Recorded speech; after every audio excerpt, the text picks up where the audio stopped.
que é bastante, e vou fazer a trilha onde deixar uma hora pro outro dia. A hora vai ser aqui, vai estar fazendo quando começar. Bom?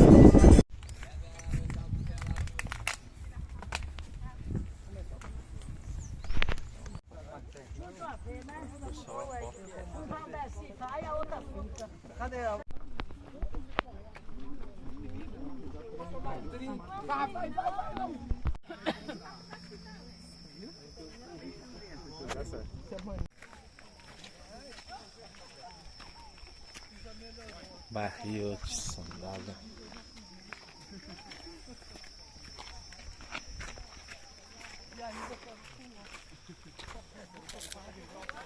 Aqui é a rota que os policiais fizeram e encontraram o Lampião.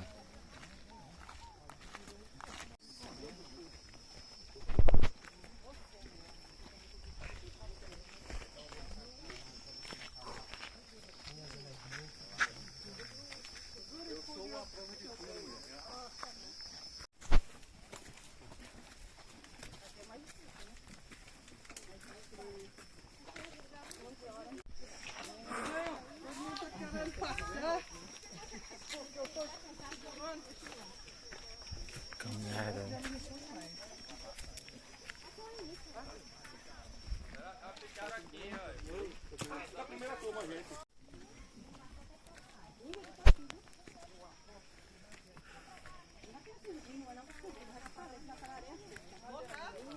Aqui, Catingueira.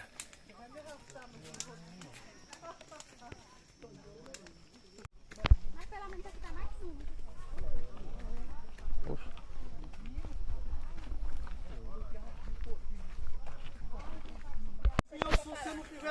Ai, que escrama! Vamos topar nessa porra.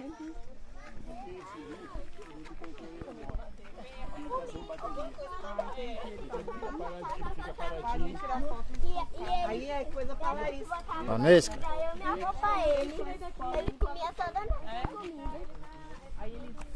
Porra, tomei 3 topadas já. Deixa eu tirar uma foto sua você na trilha. Me dê? Virado. Dá uma pausa. Ó, Isa lá, a primeira. Isa é a primeira. Eu vou ter 2 mil papéis. Ai, Jesus. Nada. Tá bom, ele tá me olhando. O que foi, gente? Boi. Sou corajosa. Nem cheguei na metade ainda.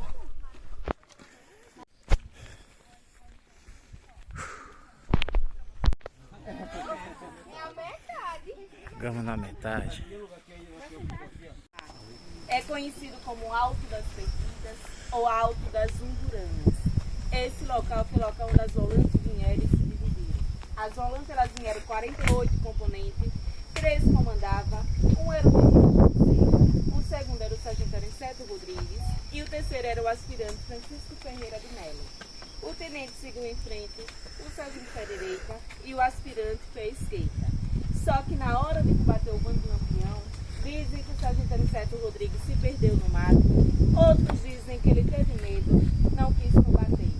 Na grota tinha 35 cangaceiros, fugiram 24 na área que o sargento Aniceto Rodrigues não trancou e morreram 11 com Lampião e Maria Bonita. Desses 35 cangaceiros que tinha na grota, 5 eram mulheres.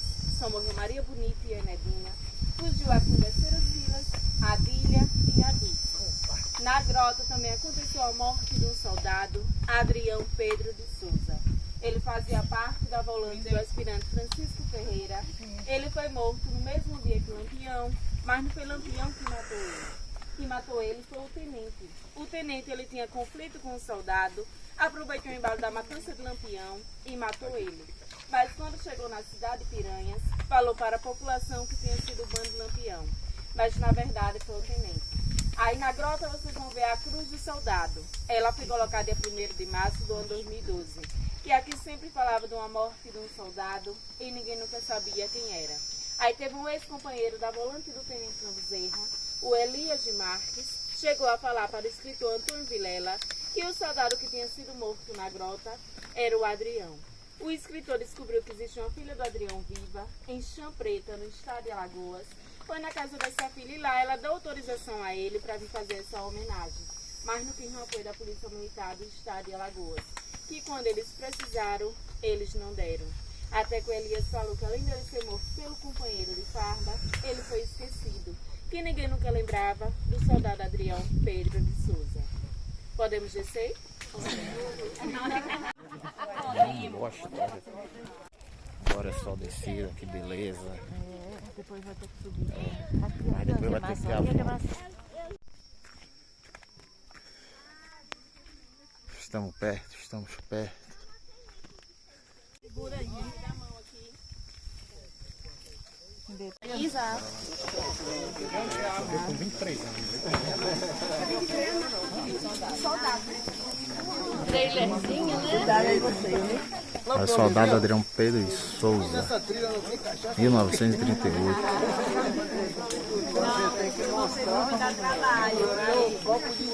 Seu Sergipe, Poço Redondo. Eles não podiam fazer nada que eles queriam. Eles sempre obedeciam às ordens coronéis. Quando eu falo a questão de coronéis, não era coronéis de verdade. Era pequenos fazendeiros que compravam títulos de coronéis para ser superior àquelas pessoas e tomar o que elas tinham. Lampião juntou as duas coisas e quis fazer justiça social com suas próprias mãos. Mas ele começou a se vingar de pessoas inocentes que não tinham nada a ver com sua história. Atacou o estado todo, Pernambuco, Bahia, Alagoas, aqui em Sergipe, Ceará, Rio Grande do Norte e na Paraíba. Só que no Ceará ele não chegou a atacar, porque ele tinha consideração o padre Cícero. O padre Cícero como se fosse um padrinho para Lampião. E ele confiava muito nele. Mas no ano de 1926, o padre Cícero, junto com Floro Bartolomeu Coelho, um deputado federal, deu a patente de capitão a Lampião para combater a Coluna Prestes, que era um grupo tenentista liderado pelo Carlos Prestes. Lampião pegou a patente, as armas, munições, mas não combateu. Distanciou 6 quilômetros da cidade de Juazeiro, entrando dentro da Acatinga, foi até chegando ao Rio Grande do Norte. Quando foi no ano de 1927, ele foi atacar a cidade de Mossoró. Quando chegou lá, ele foi expulso pela população. A população havia se juntado com o prefeito Rodolfo e expulsou ele da cidade. E antes de sair da cidade, ele chegou a falar que cidade que tivesse de 2 ou 3 torres, ele não atacava, porque Mossoró foi bastante arriscado para ele. Até hoje tem marcas de bala em uma igreja em Mossoró. Lá foi na hora que morreu no seu cangaceiro, o Jararaca, que hoje, pela população, é considerado o cangaceiro que virou santo. O túmulo dele é o túmulo mais visitado que tem no mês de Pinar, na cidade de Mossoró. Nem a do prefeito era tão visitada quanto do cangaceiro Jararaca. Esse cangaceiro Jararaca, ele foi baleado, foi preso, foi torturado na prisão, ainda foi enterrado vivo pela própria população. Lampião sai de Mossoró, passa para o estado da Paraíba passa para o estado da Bahia, começa a terrorizar a população baiana. Passou do tempo, nem a população aguenta mais e nem as volantes. Foi daí que o governo do estado reuniu, colocou um anúncio, quem pegasse o Lampião dava recompensa de 50 mil contos de réis. Ele fica sabendo e vem para o estado de Sergipe. Aqui ele ficou à vontade porque ele tinha a proteção do coiteiro Pedro de Cândido, do Valde Cândido e Manuel Félix. Não só dos coiteiros, como também do interventor do estado, que naquela época era Heronides de Carvalho. Ele achava que a zona do estado, Pernambuco, Bahia, Alagoas, não ia tentar invadir o estado de Sergipe. Por isso que eles ficaram bastante à vontade aqui. Mas para vocês verem, esse ponto não é um ponto ideal para Lampião ficar, porque é um ponto baixo. Mas ele se sentiu protegido e acabou ficando. Mas seu companheiro Curisco, ele não quis ficar aqui, que ele achava esse lugar inseguro. E o Curisco, ele dizia que o coito de Angico, como se fosse uma cova de defunto, que para eles era bastante arriscado, porque essa não era a primeira vez que ele estava na grota. Essa já era a terceira vez. Ele já conhecia o local. E o Curisco, ele foi para o estado de Alagoas, para a cidade de Pão de Açúcar. E Lampião acaba ficando aqui com a sua metade e a metade do Zé Sereno. Apenas ele pretendia ficar pouco tempo, porque ele não ficava muito tempo no lugar só. Mas ele ficou na espera que o Curisco chegasse do estado de Alagoas para os dois seguirem viagem. Mas no dia que ele estava esperando, Curisco, ele não chegou. Ele resolveu esperar mais outro dia. Quando ele foi olhar seus mantimentos, estava bastante pouco e mandou seu coiteiro Pedro de Cândido ir na cidade de Piranhas comprar. O seu coiteiro vai para a cidade, chega no meio da feira livre, começa a comprar os mantimentos e chama a atenção da população. Que ele era um coiteiro comerciante, só tinha condições de comprar de quilo. Nesse dia ele comprou de sacos e mais sacos. A população foi ficando com medo, que conhecia ele e sabia o tamanho da família dele, que era pequena, mas não sabia de tanta alimentação. Pedro, ele tem um vizinho que se chama Joca Bernardes. Ele tinha intriga com ele. Aí viu o movimento dele, foi na delegacia de Piranhas, falou para o sargento Aniceto Rodrigues que ele apertasse Pedro, que ele sabia onde estava o Lampião. O sargento vai pro meio da feira, vê o movimento da população, diz à população que não se preocupasse, que ia atrás de Lampião em Canapi, Alagoas. Ele só falou isso porque sabia que ele estava na feira e ouvia falar para Lampião. Isso aconteceu no dia 27 de julho de 1938, um dia de quarta. Quando foi na quarta tarde, Pedro traz alimentação para Lampião e disse a Lampião que ele pudesse ficar à vontade, que a Zolantina traz ele em Canapi. Como ele já se sentia bastante à vontade aqui, ele já estava na espera do político, começou a beber, a jogar, a dançar, a liberar os cangaceiros que estavam de sentinelas para fazer parte da farra e ficaram bastante à vontade. Enquanto isso, o sargento já tinha mandado um telegrama para o general Bezerra, que estava em Pedras, que hoje a cidade é o Miro Gouveia, dizendo que ele viesse, que o boi já estava no pasto. O boi que ele falava era o Lampião, e o pasto era o coito que estava próximo. Naquela época ele se comunicava pelo código. Como o tenente já sabia que era Lampião, chamou o aspirante Francisco Ferreira. Os dois saíram de Pedras, se encontraram com o sargento Aniceto Rodrigues no Riacho, que hoje fica na divisa do Lago do Casal da cidade de Piranhas. Desceram para a cidade de Piranhas, pegaram 3 embarcações pequenas, e desceram à margem do Velho Chico. Só que eles não vinham diretamente para a fazenda Angicos, porque o coiteiro morava no povoado de Montes, tinha sua fazenda como vizinhança. As Zolantinas cresceram, pararam na fazenda Remanso, que é quase frente aqui em Angicos, e mandou seu policial Elias de Alencar e Bida no povoado pegar Pedro.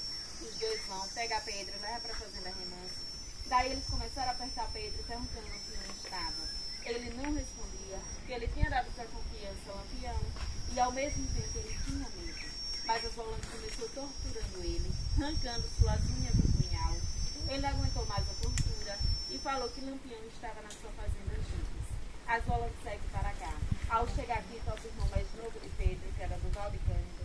Pegaram os dois, fizeram assim um percurso de vocês. Vamos dizer que vocês fizeram de meia hora. Eles levaram o corpo de 4 a 5 horas na quarta-feira, 10 horas da noite. Naquela época não existia trilha, eles que fizeram, e também nos traziam 3 metralhadoras, 2 Royal e uma Wagner. Essas metralhadoras vinham da Primeira Guerra Mundial, e naquela época Getúlio Vargas queria o filho do Lampião. Quando eles chegaram no alto das pernas e se dividiram, como o tenente seguiu em frente, ele trancou essa área.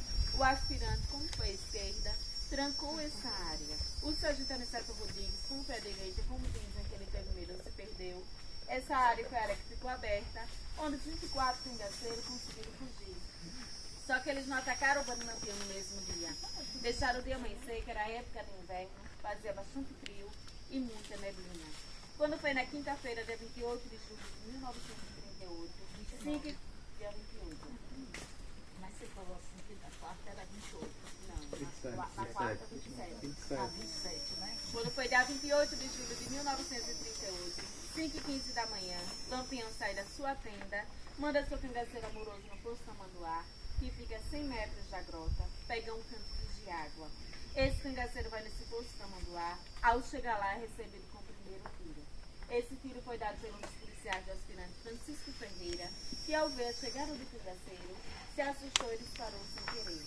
Esse tiro pega de raspão na sua carteira, o cangaceiro consegue fugir, mas não tem como avisar Lampião. Mas Lampião escutou o movimento. Ao sair da sua tenda, ele já começa a receber tiro dos dois lados e sendo morto. Maria Bonita recebe um tiro no ombro e outro na virilha. Só que ela não morreu. Depois daí, os 9 cangaceiros que não conseguiram fugir foram mortos. Francisco Ferreira, ao ver Maria Bonita ainda viva, manda aos seus policiais um Panta de Godói pegar seu facão da Marta Jacaré, que era o facão da época, e degolar Maria Bonita ainda viva. O Panta acaba degolando ela. Naquela época eles tinham que ter uma prova que matou o rei do cangaço. Como eles vieram em embarcações pequenas, não tinha como levar os corpos. já que a cabeça de Maria Bonita estava degolada, degolou a de Lampião, 9 cangaceiros, colocaram dentro de lata de querosene com cal e levaram para a cidade de Piranhas, colocaram exposto na escadaria do Palácio Dom Pedro II, que hoje atua a Prefeitura Municipal de Piranhas, e mostrou à população que tinha matado o rei do cangaço. Depois daí, as cabeças foi sendo exposta no estado todo de Alagoas, na cidade de Elmiro Gouveia, Santana de Ipanema, Palmeira dos Índios, foi para Maceió, de Maceió passou para o Instituto Nina Rodrigues, em Salvador. Passou de 30 a 31 anos sendo exposta. No ano de 1969, os familiares entraram com a justiça para ver se recuperavam as cabeças. Depois daí, com o tempo, elas recuperaram as cabeças, foram enterradas no cemitério Quinta dos Lázaros, lá em Salvador. Mas no ano 2002, elas se retiraram de lá e trouxeram aqui para o estado de Sergipe. Só que elas não revelam onde estão prendendo a cabeça do Lampião e no de Maria Bonita. Pessoal, o cangaço ele nem começou com o Lampião e nem finalizou. Quando o Lampião ele entrou no cangaço, o cangaço não existia. Surgiu no século XVIII a XIX com José Gomes Cabeleira. Só que o cangaço não era falado. Só passou a ser falado depois da entrada do Lampião. E o cangaço ainda continuou com o curisco. O curisco fica sabendo da morte de Lampião. Vai perguntar a Joca Bernardes quem foi que denunciou. Ele ficou com medo porque tinha sido ele. Ele chegou a falar que tinha sido Domingos Ventura. Era um senhor que não tinha nada a ver com a história do cangaço. Por isso que vai na fazenda Patos e acaba matando Domingos e sua família. Não chegou a matar a família inteira porque Dadá, a esposa de Curisco, conseguiu salvar a criança das garras dele. Mas mesmo assim ele foi em cima de Dadá para matar essa criança, mas ela não deixou. Ele fez a mesma coisa que as Volante. Arrancaram as cabeças dessas famílias, colocaram dentro de um balaio e mandaram para o tenente João Bezerra, dizendo que era para vingar a morte do seu capitão. Se o Curisco ele já era perseguido, com essa afronta que ele fez ao tenente, ele ficou mais ainda. Ele era perseguido pelo José Rufino, um chefe policial baiano. Esse José Rufino era conhecido como um dos maiores matadores de cangaceiro. Ele chegou em feio conflito com o Curisco, mas não conseguiu matar ele porque Dadá foi a única mulher que no fim do cangaço conseguiu pegar em armas para defender o Curisco. O Curisco ele perde os 9 metros dos braços e não tinha mais como comandar o bando e nem pegar mais em armas. Daí a Dadá ela foi a chefe, mas alguns cangaceiros não concordavam de ser mandado pela mulher. Teve daqueles que saíram do cangaço, mas mesmo assim ela continuou. Quando foi dia 25 de maio de 1940, eles decidem sair desta vida do cangaço, vai para uma fazenda chamada Fazenda Pacheco, que fica na cidade, no estado da Bahia, em Barra do Mendes. O José Rufino fica sabendo, vai à procura, acaba entrando em conflito com a Dadá. A Dadá ela é baleada na perna, acaba perdendo a perna e vai sendo presa. A Dadá ela cumpriu com a pena de 6 anos e depois viveu sua vida normal em Salvador. Ela faleceu no ano de 1994. E o Curisco ele foi baleado, mas ele não chegou a ser morto no dia 25 de maio. Ele morreu na madrugada, dia 26 de maio do ano de 1940.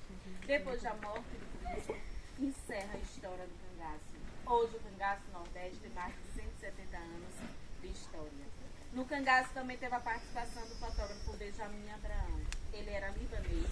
Para primeiro ele fazer parte do bando, ele clausou a carta dizendo que tinha sido o Padre Cícero que tinha enviado. Lampião, como confiava no Padre Cícero, aceitou ele no bando, mas ele já chegou querendo tirar foto de Lampião. Ele teve medo que achava que a máquina era uma arma, porque naquela época o flash saía faísca de fogo. Era aquela máquina chamada lambi-lambi.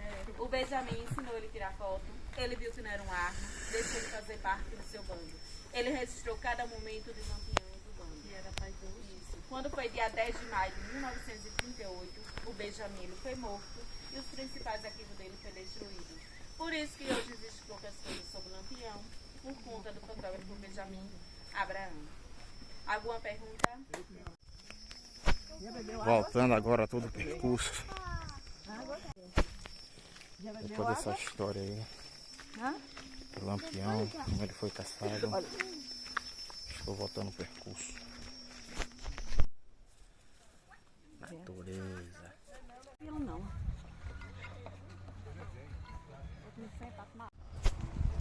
Começou? Essas coisas que eu quero fazer lá, outro filme, né? Então aqui, essa casinha. Jesus, papai, tanta água que vai dar. Vai tirar onde? Você quer tirar onde? Deixa ela aí. Aqui, ó. Ó, mãe. Tira aqui, ó. Estou No filmando. pilão.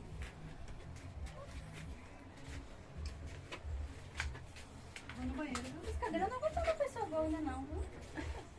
Essa cadeira fina. É de couro, minha filha. Você tá fazendo esse quebra? Vem aí, Isa, vem. Vamos lá, vai tirar. Não sei tirar. Imagina o peso desse trem. Tomar banho. Com a arma aqui. Eu vou vir cá. Vai almoçar e depois a gente vai pra água.